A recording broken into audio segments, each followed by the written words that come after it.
भाजपनं महाराष्ट्रातील आपल्या राज्य प्रवक्त्यांची नवीन यादी जाहीर केली आहे। एकूण 23 नेत्यांवर ही जबाबदारी सोपवण्यात आली आहे।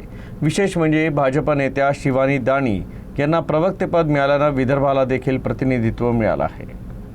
भाजपच्या महाराष्ट्र प्रदेश शाखेनं आपल्या संघटनात्मक बांधणीत मोठे बदल करत नवीन नियुक्त्या जाहीर केल्या आहे।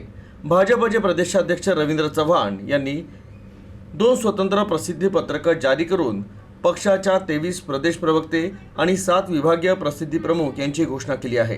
विशेष म्हणजे या नियुक्त्या तत्काळ लागू करण्यात आल्या आहे। पक्षाची भूमिका आणि राज्य पातळीवरील विषय भक्कमपणे मांडण्यासाठी तब्बल 23 जणांची प्रदेश प्रवक्तेपदी नियुक्ती करण्यात आली आहे।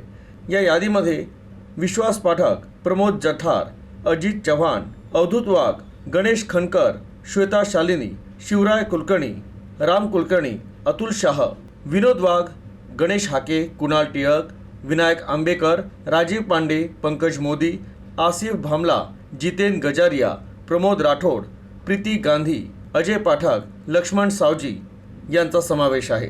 विशेष म्हणजे नागपुरातून शिवानी दाणी आणि सीए समीर भाकरे यांचा समावेश आहे। तर विभागीय प्रसिद्धी प्रमुखांमध्ये पश्चिम विदर्भाची जबाबदारी अन्नू शर्मा आणि पूर्व विदर्भाची जबाबदारी कल्पना नालस्कर यांना देण्यात आली आहे।